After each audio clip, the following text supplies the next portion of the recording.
It has changed. But now it's working. Yes, I think nobody was using it a lot No, before exactly. all these things, and suddenly now it's like, oh, okay, yes, let's use it. Let's use it exactly. Yeah, in the Corona Yeah. times. So how are you? How is Iceland? I hope much better than Mexico. Oh yeah, I heard bad things now about the COVID in Mexico. So many, it's like really taking a dive, no? Because Yes. yeah, it's terrible. But it's different times for different places. Iceland is now slowly planning to go out of all the isolation and quarantine, and yeah, I mean, it's a little bit stressful to see how people are careless about it. They're quite close to each other. I was just downtown talking to a friend, and it's beautiful weather, sunshine, and kind of warm, and people are sitting outside in the cafes and inside the cafes, and they're just sitting like normal. I think it's a little bit too much. We're a little bit finding out, how close to each other people can sit and all these things. Yeah, So I can totally imagine that. I mean, yeah, here sometimes there is people walking in the streets and they are walking like nothing happens, and suddenly like, oh come on, you need to keep your distance, or you're in the line yeah, in the bank, and it's like strange. no, totally, totally. So where did you take the decision to be in Iceland when you knew about the COVID, or you were already there? No, I just like my girlfriend had been in Berlin, and then she went to Iceland, and then she called me just like 2 days after she left or something, and then said I should try to go over because it was kind of getting clearer in Iceland. So I flew just the day after to Iceland. Hmm. And then very shortly after, it started to become more serious, everything, because it was not so clear in Berlin at that time. So I've been here since 13th of March already, 2 months. 2 months. So that's Yeah. great. Because I have heard that you have been very productive over Iceland. What did you say? That you have been very productive. How did you see that? Why did you think that? Because I read the amazing interview that they Yeah. and it Yeah, looks yeah, yeah. so good. Yeah, yeah, exactly. I mean, but yeah, I have been working also totally, totally.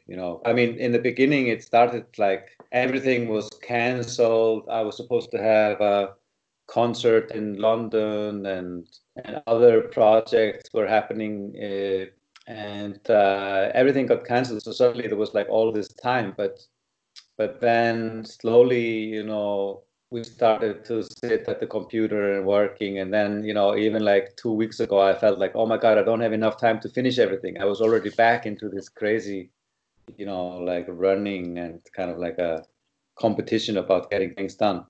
So, yeah, but I managed to. I've done quite a lot of things. Some things went on hold, and other things I was doing, and yeah, in this article, I was talking about all kinds of stuff that I've been doing. Yeah, I mean, it's kind of incredible how much you do, without realizing it, you know. So yeah, no, it's been good. It's been good. And it's my imagination on now that you're doing more projects in Iceland. No, not at all. My main projects are based in somewhere else, Let me think, what am I doing? I mean, I don't have a studio really in Iceland. I mean, I have access to the Sculptures Association, that is a really nice place, and I can work there. Um, And but I'm mostly just working from home. You know, it's just mostly I'm on the computer now all the time. And yeah, but there are. It's also just been so special time. I think everyone stays at home, you know, because you couldn't go out. I mean, we couldn't go out for a few weeks. It's only recently that one can kind of go out here. Do you think because you are European, Yeah. it was easier for you because you have the weather thing that you cannot go out like in the winter and all that kind of stuff more easily to do the social distancing? Yeah, I mean, how is it in Mexico? You are used to be outside all the time and like chatting to people and constantly being, you know, with other people. It's of course much less in both in Berlin and especially in Iceland. I mean, yeah, when I was a kid, you know, in Iceland, it was so cold. You would never go out, you know. You would just people stayed at home and watched TV. And there was like no cafes and no bars, and people were totally isolated. And then the bars came, and people started to drink beer, and they started to hang out, and a lot of things happened in the art scene. Also, like all this connection between artists and musicians started to happen because we were all spending time in the same bars, maybe five days a week or something. We would stay there, you know. So it was I think that we are used to this isolation, and I noticed that, for example, Finnish people also seems to be easier for them because they're used to kind of going through hard times, you know, because we have had that, I think, for hundreds of years. Like people were isolated in their farms and would not see anyone, and they would just be in their small world. And for us it was actually super nice, you know. We were just it was just you know, my girlfriend and me, and then her two sons, and you know, it was like we were together, you know, all the time. That was really nice. That's And it's amazing. yeah, like more than before, you know, because it's kind of we were always kind of in two countries, and now we were in a lot and moving back and forth and everything, and this was kind of yeah, it was, you know, you're more together. It was nice. That's great to hear. Also, I like a lot the project that you do about your mom. Yeah, yeah. Can you tell me a little bit about that? Sure. That is a project that kind of started to go upwards, or like started to move 3 years ago. But I mean, I've been following what my mom has been working for a long time, because we went to art school together, but then I started to have some sort of a career as an artist and to live from being an artist. But my mom was doing all her art silently, because it had a lot to do with meeting her own mother and going for walks with her because she was getting old, and then talking over drinking a coffee afterwards for 1 hour. And then my mom would go home and she would write down stories that my grandmother said, or like something that popped out of her mouth, and she would write it down and she would do drawings, illustrate it. And she has, you know, I don't know, 20 books with this stuff. And she never told her mother that she was doing it, because then my grandmother would have stopped doing it.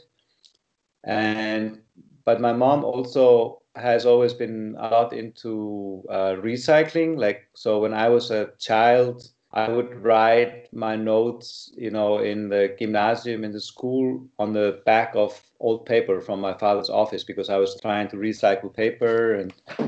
And we were always like trying to put the plastic here and paper there, you know, in the 90s, you know, when nobody was doing it, or like even late 80s. Very few people were doing this.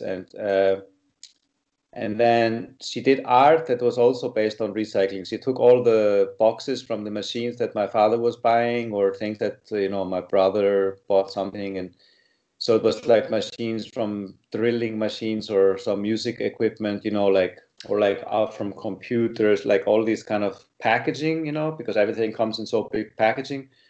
And she collected it, and she even like, she almost filled the whole garage and drove my dad crazy because there was no space, because she didn't throw any of this away.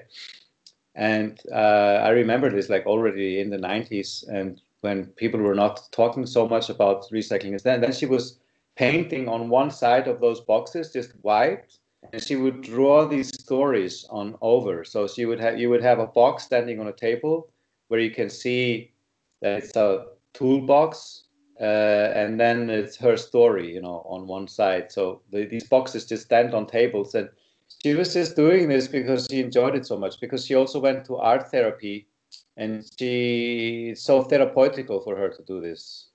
And then 3 years ago, this one woman came to Iceland. She had written an article for The Guardian about my work in Venice, and her name is Karen Wright, and she's this woman in her 60s from America that used to own and run Modern Painters. That was, I think, she said, at least herself, it was the most sold art magazine in the world for many years, and so she's very connected in the art world. And she came and she saw things that my mom had been doing that were standing around in my house, and she became interested in it.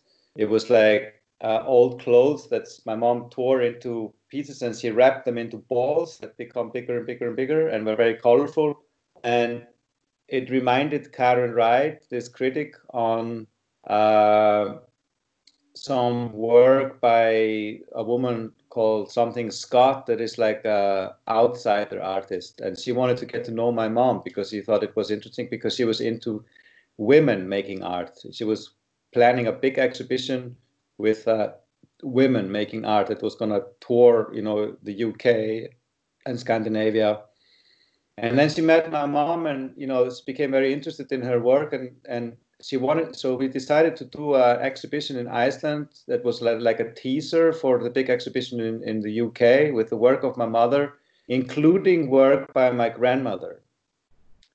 Because when my mom not only wrote stories based on the stuff that my mom was talking about, but her mom was talking about, she also collected all the things from my grandmother when she died, with all the things that my grandmother recycled. Because my grandmother, of course, was not recycling. Also probably in Mexico, people just back in the days, they just used everything. It was normal part of life. It was not even recycling, and it was not art that my grandmother was making, but the way that my mother takes care of it and exhibits it is art in a way. Mm-hmm. And for example, one work, my grandmother always collected, the back pockets of trousers. She would cut them out, because if she would make new trousers, she could just sew them on again. And there's a box with 50 back pockets. So we also took them, and then we just placed them one after the other in a frame, or we just showed the box with all the stuff that she collected. And that connects to how my mother is tearing down these clothes and making balls. So it becomes intertwined, the life and the creativity of my grandmother and my mother, her art. And we made a show in Iceland on the farm, and we wanted to invite all these people, from the art scene, directors of big museums, and and Hans Ulrich Obrist also. We went to meet him at the Serpentine, and he was thinking about coming. And then so we did this exhibition, but a month before the opening, Karen Wright got a stroke because there was a heat wave in Europe. Mm-hmm. So she couldn't join us. She was out of the world, for half a year. And she's getting back together slowly.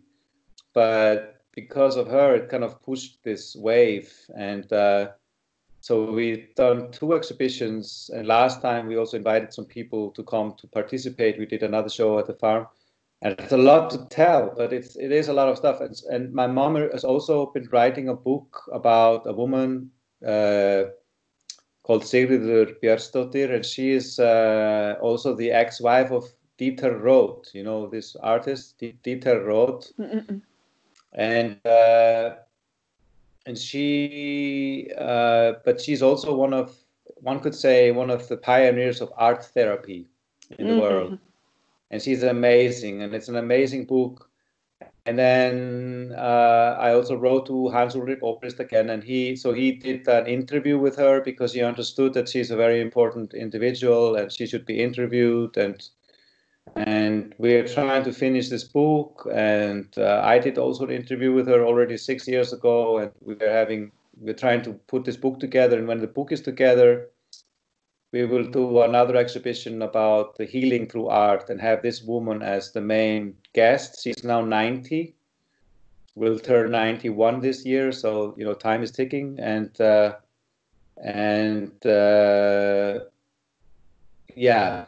So that is also part of my mother's work, because my mother did art to heal herself, because her mother had a breakdown. When my mother was 11 years old, my grandmother was just laying in bed. She didn't want to talk. She didn't want to eat. She didn't want to stand up. She was just had enough. She couldn't do more, or she had like low iron in her blood or something, and a combination, depression or something. And she was taken to a hospital, and they gave her like all these electric shocks, and it was a big breakdown for the family, because nobody talked about it, and it's a big trauma for my mother. And I think that she managed to work it out through the art therapy, and it's amazing how she manages to again use the material from her mother, where this cause of the trauma comes from, and but it's all really just my mom, a little girl inside my mother, trying to figure out how to live life, So it's complex work, and I think it's a very interesting work. It's also my roots, because, why did I go into art? My mom put me into art school when I was 8 years old. Why did she do that? And, maybe, these are also my roots, Mm-hmm. So So how is that? How is that your mom is also your companion? I mean, it yeah, has to that is, be. I mean, I don't imagine yeah. as a teenager having my mom. It would be like, oh. Yeah, I mean, when I was in art school, it was, I tried to go to art school when she was not going to the art school, because I still lived at their house, and I was 20 until 24 in this art school, and it was difficult, but it was not so easy at all, and but then, it's 20 something years ago, 25 years ago, so it's like now, since many years, I've been just like trying to support my mother, because she's just been doing this at home. Like she never exhibited nothing. And I was just like, yeah, it's great what you're doing and stuff like that. And it's interesting. You have to because at one point she threw away 70% of all the boxes, because I had to make space for my father at the garage. Of course, I understand that also. I mean, my mom she was just filling up the space, and but I was like, I will rent a space and keep all the boxes. You have to keep them. It's important. But it was not going anywhere. She was not selling anything. She was not showing it. She didn't want to show it to anyone, because she wanted to keep it secret, and stuff like that. And so, but then we became companions through this. So we meet. We call it we call it the crime community, because we meet to have criminal meetings, to drink coffee early in the morning and talk about the crimes we're gonna do, which is all the art stuff, And also the secretive thing, no? Yeah. And my mom said that if she said I could have very easily become a total alcoholic. I could have also become a criminal. I understand how it is to be a criminal, but I'm a housewife. So exactly, but it's kind of criminal somehow to make art sometimes. It's true, Do you know, one thing that I love about your art is that the capacity that you have to tell stories. Yeah, and my mom is obsessed with that. She always says to me, I love the most your conversation pieces, like the Trolls or Mr. Piano, Miss Pile, or Wall to Wall, and all these pieces. She encouraged me to do the Trolls in Venice also. She said that this is your best work. So I was also listening to my mom to do that. Because it's amazing in a way that the way that we see trolls is like something that is so used to. We almost live with them, even though we don't have trolls in Mexico. But it's like, oh yes, of course we know what they are, Yeah. how they should look like, and suddenly see it in the way that you presented in Venice. It must be really shocking to see it in that size. Yeah, for me, you mean? Yeah, I mean, for Yeah, everyone. yeah, I think so. I mean, but yeah, people, I think so. I mean, it was people had a lot of fun with it, you know. And it was great fun. It was crazy idea. I mean, to make two heads that are basically cafes that you can walk up on 3 floors and drink coffee and look at the art, and you know, I mean, it's total bullshit, you know. It's just having fun, you know. It's like, yeah, it was amazing to do it, you know. And how But for did me, it you was became? How did you meet them? I mean, how did they ah. decide that they wanted to be with you? Yeah, the thing is that I think that this thing with characters is because when I was a kid, you know, my brother, that is 6 years younger than me, we started to do drawings together, you know, because I was 6 years older. I was very good at drawing. I made this drawing where I was going to teach him how to draw. So I put the paper with a line in the middle, and I did like one half of the face. And I said like, oh yeah, now you can copy the other side, and then you will learn how to draw a face. And then, of course, his half was not so perfect. You know, he was only, I don't know how old. You know, he was maybe 7 or 8, and we started to do more drawings, you know, that we would split the paper in half, and it would, next one would not be a face, it would be some landscape or whatever. And we started to do it constantly, and it was called two drawings, or like double drawings. And we did this, you know, for, you know, I don't know, at least 10 years, you know. And through this, we also developed imaginary characters, you know, because in these drawings, we started to have adventures, and we started to be two characters. And he was a pig and I was a rat in the end. I don't know how it developed into that. Really funny. I mean, who would pick to be a rat? You know, I mean, what a terrible. I became a rat and he was a pig, but it's all through the humor and creativity. And we would also speak in a language that we invented, kind of based on Homer Simpson's, you know, the English in Homer Simpson's. We would like copy the characters and talk about stuff, blah, blah, blah. And so those characters became very vivid, and you become very free when you are playing, you know, talking like those two characters. And the trolls were similar because did you ever meet my friend from Chile, Diego? No. No. Yeah, he is a really, really funny character. He's like a walking actor, you know. He's like constantly in character. And then I was like, I got interested in trolls in maybe 2008 because they were kind of like the most stupid thing that I could think of, because they were so kitschy, touristy, with those big noses, and like the worst thing that you could talk about in art, like the most lousy, kitschy stuff that you could. It's like making art from, I don't know, World Cup in football or something, like something, I don't know, like, or in Mexico, you would do art about like something that is the biggest cliche about your country, you know, which I don't know exactly. But the people do it, so Yeah, people also I do don't it. give the ideas. No.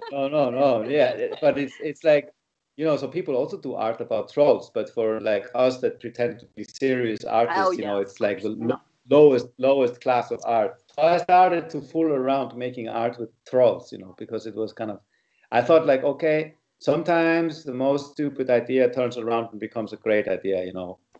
Uh, like in the song of Bob Dylan, you know, the first become the last and the last become the first, which is actually from the Bible and probably in the Quran and everywhere. It's like, and in fashion, you know, when you're in fashion, like the stuff that is the least in fashion becomes very fashionable. Often it goes to those circles.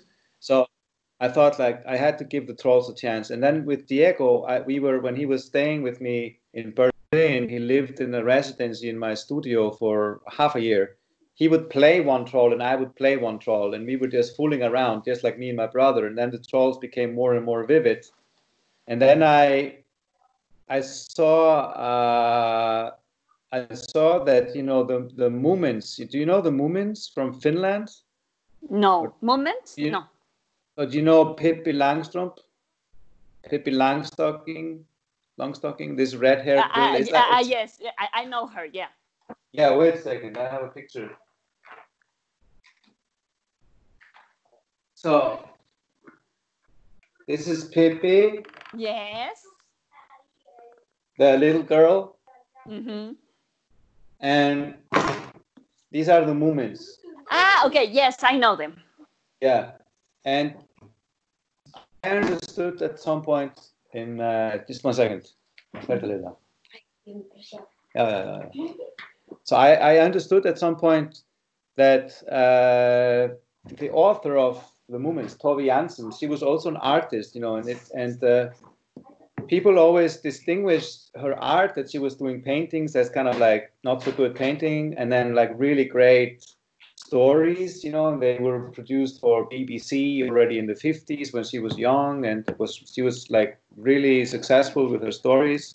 And it was like all these books, like all these pictures like this, and you know, amazing, all these characters, you know, and in this exhibition, you know, also I'd already been a big fan of, you know, Pippi Langström. She's from Sweden, and I love those stories because I love the world, and I think it's related to this world that I created with my brother that comes from childhood. And then, so at some point, then because the stuff I was doing with Diego, I was not thinking I was ever going to exhibit it, because it was stuff I was hiding. If I had some curator coming, I would like put it in the corner because it was just so silly, you know.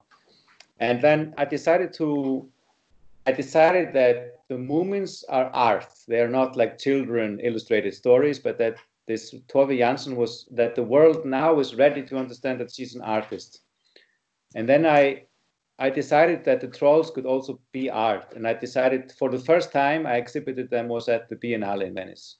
Like I did the proposal with them like that, you know.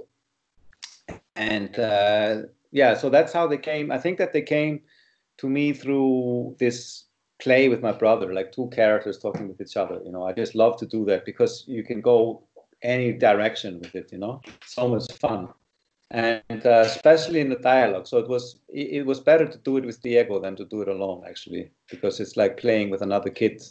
You know. Wow. And, yeah, it's fun, right? Yes, totally. I Yeah. remember that when I saw the first thing that they were going out about the trolls trying to eat the people of Venice, I got like, yeah, I want that. They eat everyone. And also because you're right, everything in Venice supposedly to be so serious and so snob in a way, that actually having these characters that they have lived with us there, it was like, of course, it makes totally sense that we need a character that it doesn't make a sense in a time that anything makes sense. Exactly. Yeah. Because I think that we all have these kind of crazy characters inside us or something, you know, and they do all these things that are taboo, you know, they eat people, they are brutal, do this and that, and they're not only, they're everything, they're also very small and kind sometimes. And I think that through the play we can release, you know, these things that we're always trying to keep down, you know. It's just be who we are, you know, because we cannot kill anyone anymore. We cannot be bad to anyone anymore. Not that we necessarily want to, but it's also part of our nature, you know. Everything that a human person can do, every single human person can do. You know, everyone has a killer, everyone has a mother, everyone has a beggar, everyone has a politician, everyone has a capitalist, everyone is a socialist. Everyone has all this range inside them, you know. I love also that little video that it's like they are eating Ernesto Neto. Yeah. And also it's like so funny because Ernesto Neto supposedly to be one of the most nicest person in the art world. I know him very well. He's an old friend, so it's really funny. Yeah, so tell me. Yeah, exactly. So it's like, who wants to eat Ernesto Neto? I mean, Yeah, you will eat something else, but not him exactly. because he's so nice. Exactly. So it's like they're totally ruthless, they don't give a shit, totally. Yeah, which is also so healthy because nature doesn't give a shit, volcano doesn't give a shit. When a volcano is erupting and killing 20,000 people, the volcano is just like, what? I'm just doing my job. I don't know. It's just like, it's just happening, Life is brutal, but it's just part of life also. Like with Luis, we were talking about the virus, the COVID. Yeah. And he was telling me that it was a smart virus. And I was like, how a virus can be smart? I mean, he's evil. He wants to kill everyone. And he was like, no, actually, if you think about it, I mean, he was able to be something that you can see or not see. I mean, that you can perceive or you cannot perceive. He can kill you, but not everyone, just a little bit few. And so it's not so mortal as other viruses that they finish with their corpus where they live. So it's a smart virus. And I was like, so I totally can imagine the trolls arguing with the COVID, telling him like, what are you doing? He will be like, oh yes, of course, I'm very happy here. Yeah, exactly. Who is that you were talking to?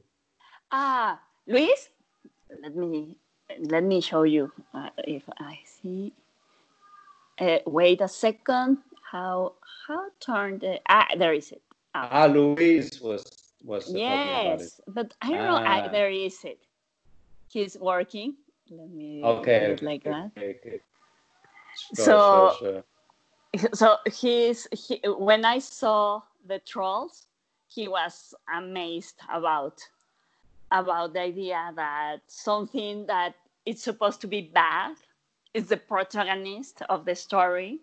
Yeah. And here in Mexico, we have a lot of that kind of stuff, as maybe you know.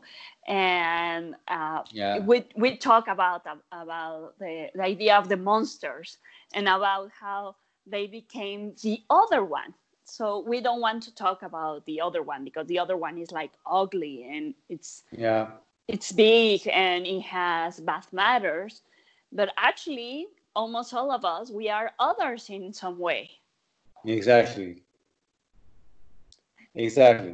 Yeah. So yeah, that is why it's I'm like always thinking like, because people that are like middle class or they're always like talking about the rich people, oh, the rich people have all the money, but the rich people and us, it's the same people, Yeah, it makes a difference. Do you remember that piece that when we were in Lyon, that it was how do you say? Un billete? ¿Cómo dices billete? A bill that it was burning. And actually, when you show it to me first, you told me like they are burning $100.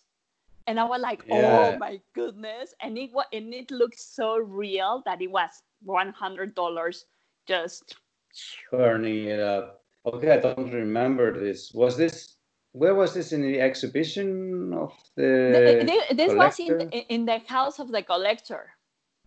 Was it a video or? Where no, it was an object. So it looked like very thin, like it was actually a bill of $100. And there was a fire coming out of it. Yeah. Now I'm starting to get some picture. Yeah. So it was like, what the that was very strange because when you see it the first time, you actually thought it was $100. But I think we have the best stories about $100 bill. Because it will be that one, and it will be in Miami when we were going out of a taxi, Yeah. and you look out and you saw this bill of $100. I did. Did I find Yeah, you find $100? $100 in a cabin in Miami. And what did I take it, or what did I do? You turn like if you see someone, and I just give it the advice like a Mexican, just keep it. Yeah, exactly. So also, Wow, it's so funny. I've forgotten about that. I wouldn't think that I would forget about finding $100 on the street, but that's yeah, great. I love that. yes, that was a very That's good like, memory. yeah, totally. Because even I didn't find it, I was like, wow. Yeah, exactly. I mean, that was like the highest point in my life when I was a kid, was to find the money in the street, you know. And if you could like find the biggest money, wow, then you were like super lucky, you know. I mean, Yeah. never happened, but I dreamed about it, to find money in the street, you know. That's like so much fun. Even though I got glad if I found a coin. Yeah, sure, of Even course. though it's like, oh, a coin, Yeah. I yeah. always pick it up because my grandmother told me that you have to collect all the you have to show respect to the small things. I also pick it up, and I have my little pig with the coins that I found. So Really? I just, yes, of course. Only with the one you find. Only with the ones that I find. I hope that I never broke that one. Yeah, cool. That's nice. Yeah, and have you been? Yeah, nice. Have you been buying more art? Because I see something. Yeah, maybe at some point have I seen this? No. Yes, I think that one you have seen it. Okay.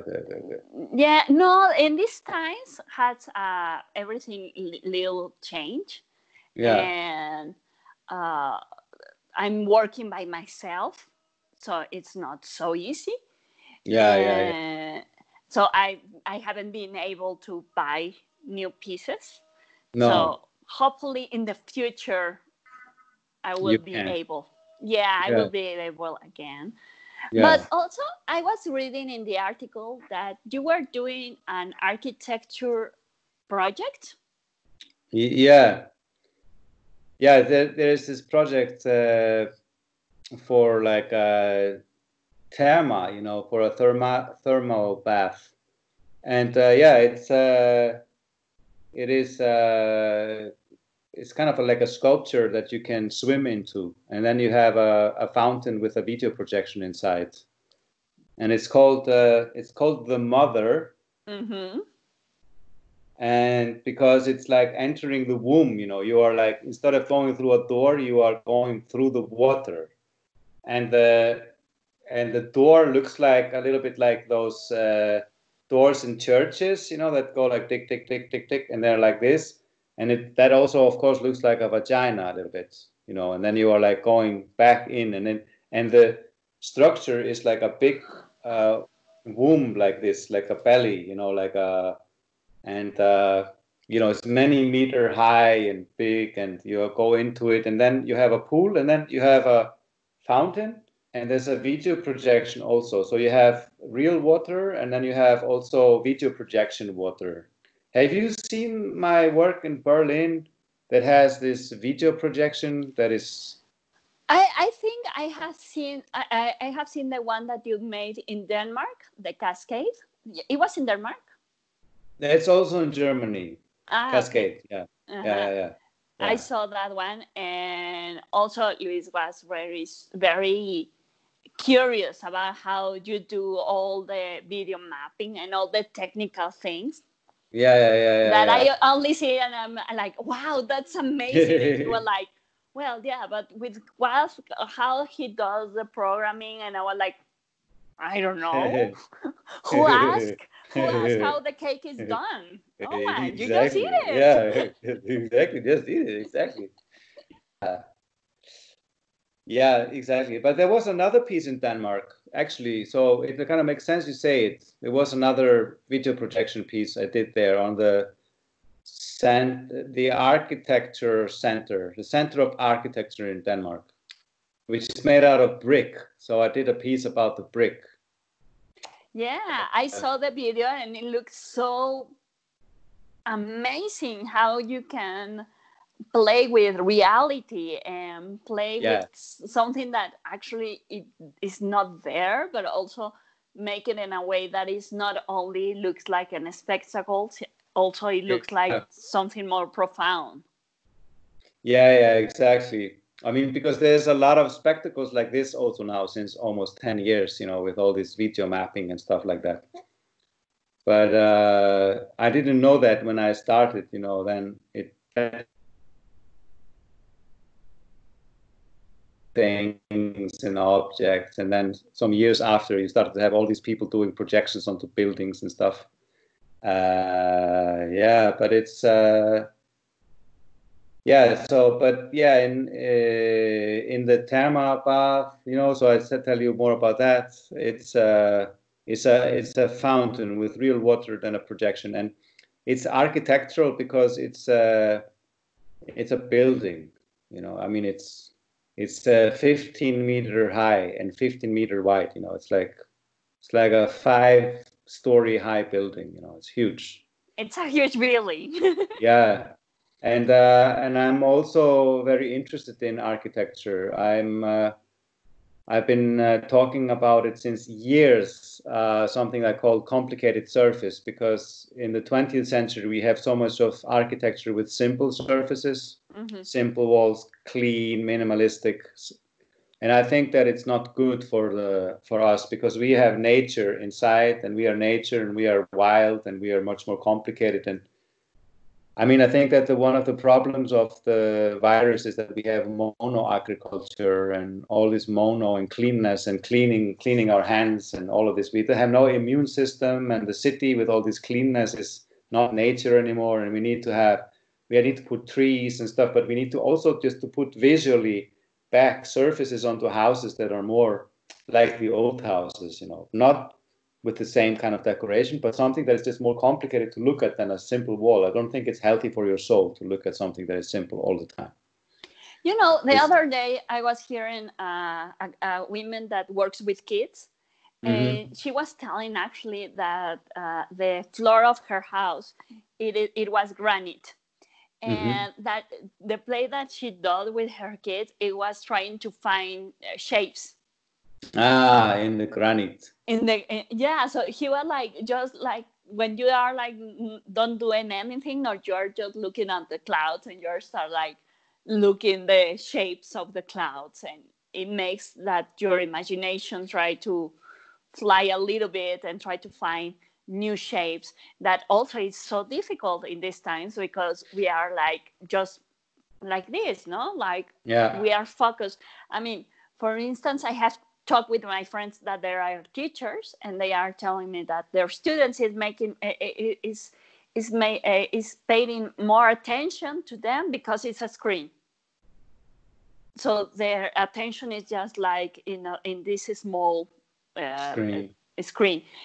And it's like that is going to be something difficult for the future, to try to find the shapes that they are actually around us. Yeah. No, it's forming the minds of people, all this usage of screen, it's crazy. Yeah. It's crazy. So how has been your music? Because also that's a very big, important part of you. And I think I have told you that I think you like to my, to my music thing, because only you will appear. You hear some songs. Yeah, because I mean, I just bought a play, and it's like everything aleatory, and suddenly you will appear. And I like that. Nice. Of course. Nice. Super nice. I'm so happy to hear that. And because I haven't brought up so much music for such a long time, but now I'm just finishing the album. Like, I finished the album cover, and the music is ready for a new album. It's gonna be released sometimes this year on a company that is based in London, and it's called The Vinyl Factory. That I think that was great because also you made the vinyl of the Venice Biennale. Yeah. So how did you take the decision to come back to the vinyl?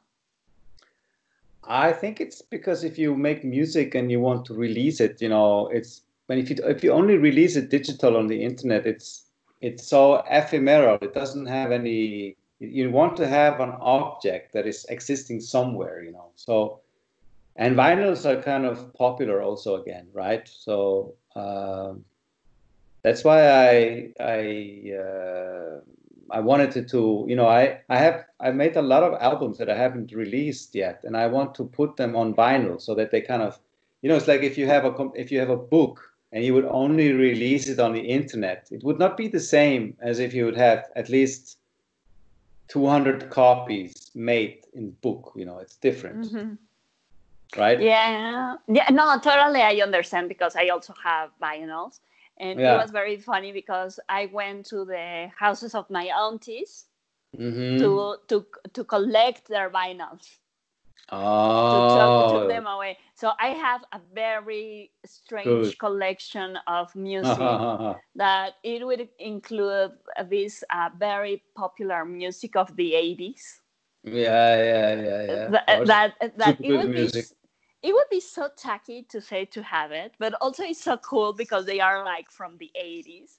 Yeah, so, super good music. My favorite music is 80s, I think. No. You haven't heard Mexican 80s music. It's really it's really like something.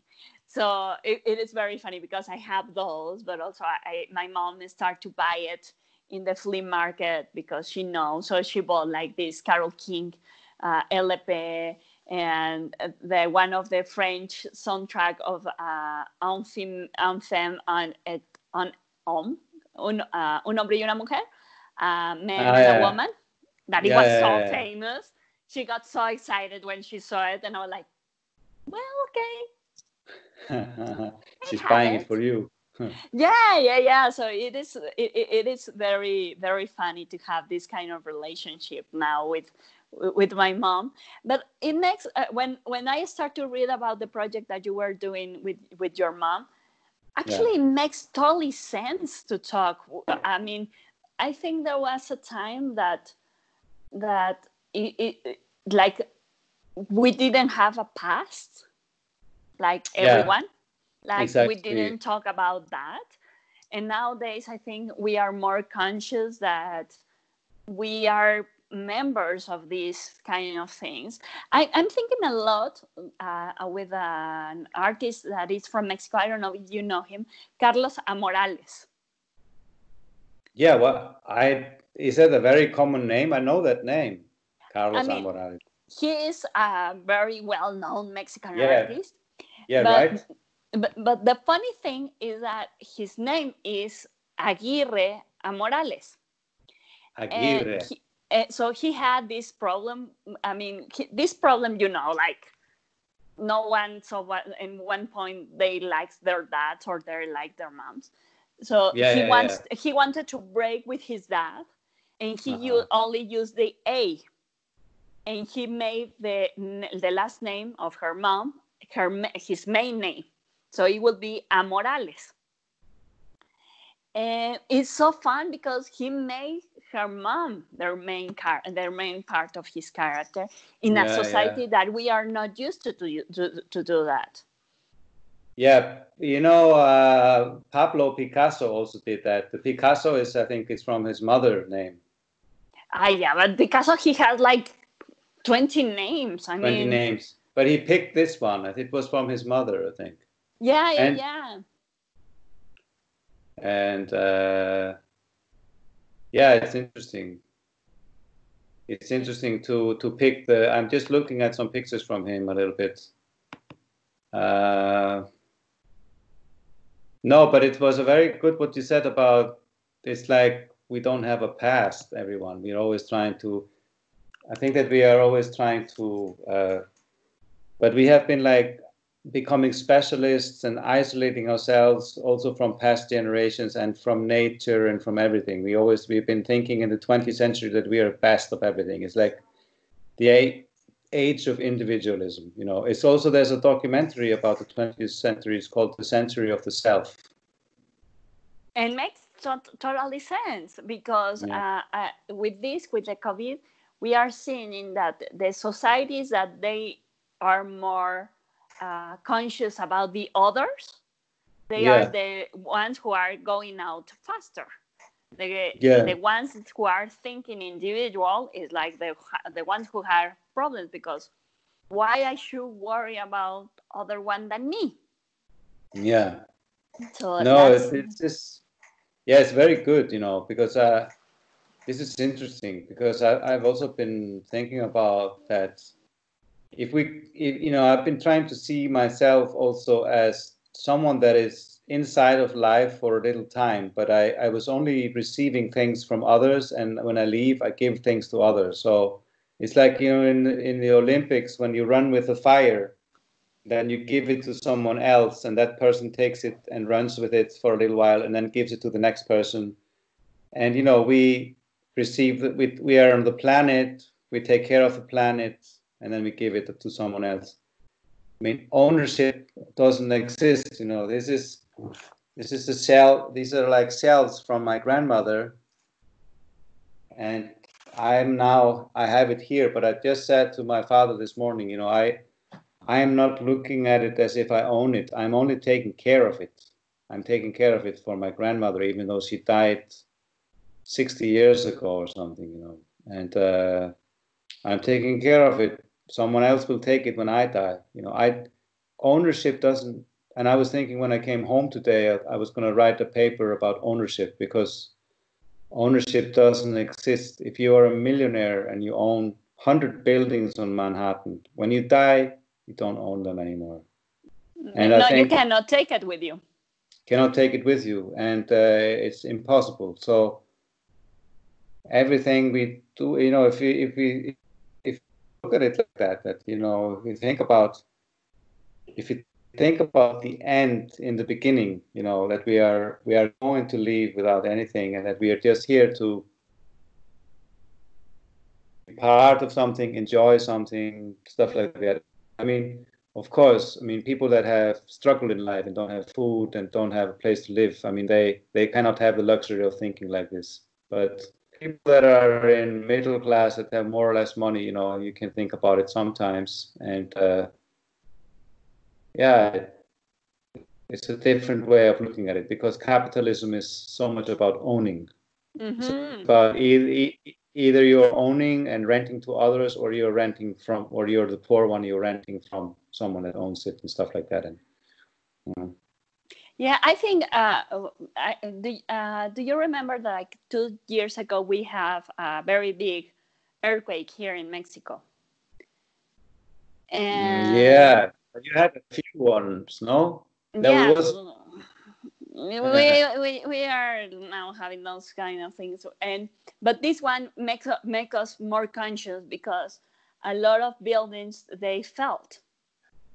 Yeah. So the question was like when they didn't have insurance or anything, so you were only owner of the sky.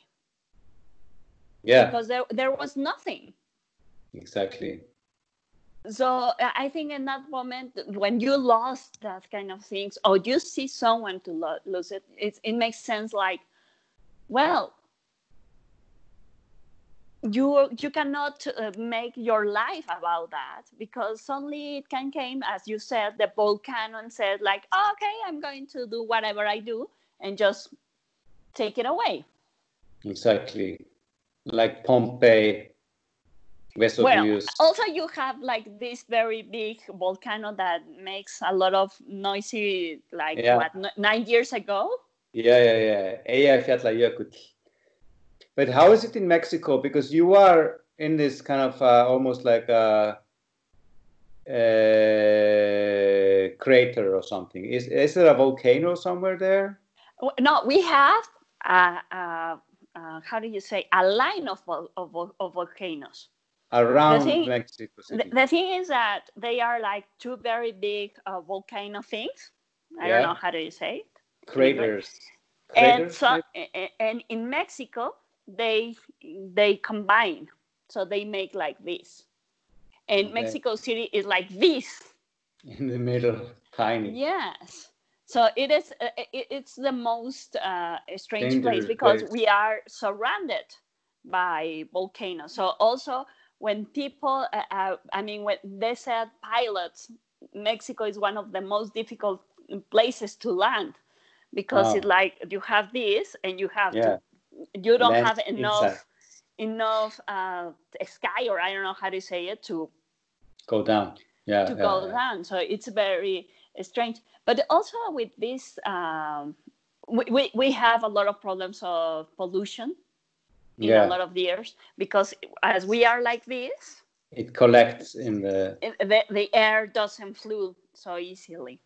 And there are times of the year that we have a lot of problems of pollution, but we're still here. I mean, it's the most difficult land, one of the most difficult lands to be, but we are 25 million of people living. It's a lot of people. Yes, I mean, it's really, really crazy. So we are just here seeing what is going to happen, hoping that it's not happening the worst. Yeah, exactly. When was the last volcanic eruption there? I don't know. I think here near Mexico City, I think it was one in the I don't know, the 4th century or something like that. That actually it took the one part of the city. That nowadays in that part of the city is where is the university, and it's in the south of the city, and everything in that part is done with volcano stone. Yeah. So that thing is really amazing, because you actually can see like the ages of the earth, for saying in a way. Yeah. And I think that was the last one. But we have also another volcano that is called Popocatépetl, that days from days he decided that he says, I'm here, and he just go out like the little smoke out of it, and everyone is like, what is going to happen? Exactly. But hopefully nothing has happened yet. Also, we have this very beautiful story here in Mexico, that we saw the birth of a volcano. Really? Yes, it's in the coast, in the Pacific coast. The legend says that Soli was a farmer doing the holes in the earth, and when he put the thing, it go out the smoke, and in a very few time, it was a volcano there.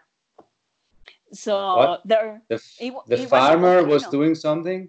The farmer was like, when you want to do the hole in the earth to get the water. So he was with a stick doing it, and it's only when he did like that the smoke go out. Really? So he got so scared, and everyone went to see it, and in a very quick time you have a new volcano that is called Paracutin. I think it's the youngest volcano on Earth. Yeah, wow, that is. And how big is it? How big is this volcano? I don't know. I have to look for it, but there is a story about a painter. It was in I think in the 40s, more or less. That is called Dr. Atl, and his Atl means in Nahuatl water. Water, okay. So he will call himself Dr. Water. Yeah. And he went to paint all the stages of the Paracutin. Wow. So he was amazed. He was like a kind of a geologist trying to find out the earth. And people will make this kind of postcards, like cartoons, things. Yeah. And they will painting the Dr. Atl painting the volcano. So it's a very nice story. I think if we have chance in the future, you should come to see the Paracutin by yourself. I was thinking the same. Yeah, I would love to do that. Is Tulum far away from Mexico City? It's different. It's not so far away. I think it's like 2 hours. No, less than 2 hours. It must be 1 hour in airplane. Yeah. But a lot of people like to do it by highway because you do like you see a lot of other things around. But On the way, yeah, yeah, I understand. No, it would be so nice to come, and I would love to see this volcano. That would be super interesting. totally. You should come. Yeah, we've been talking about it for some time, and Yeah, so thank you would be very so nice. much for talking with me because it has been a long time that we didn't Yeah, talk. true, totally. And what about you? So you're working independent now for some time. Yes, I'm doing radio Yeah. and sometimes television. Yeah, I saw that you did an interview with some woman or something, some artist, no? Yes. And I'm doing these kind of talks with artists and with people that On there is television. in television. In television, it's just like talking about contemporary exhibitions and that kind of stuff. Ah, And but it has that's cool, no? So you're famous in Mexico because you're on TV. no, not exactly. It's okay. It's okay.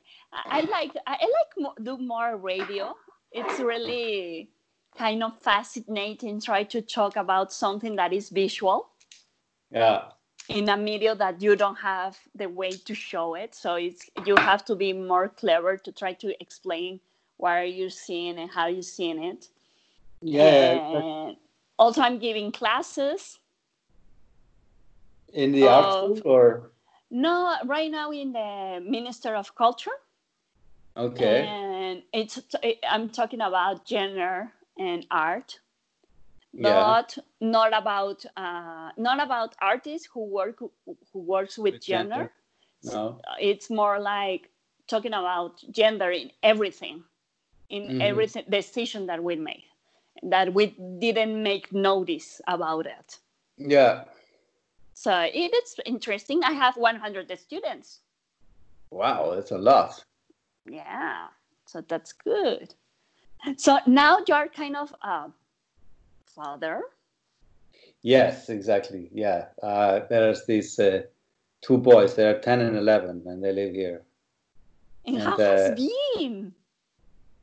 That's been great experience, and it's kind of so full to have kids around you. It's more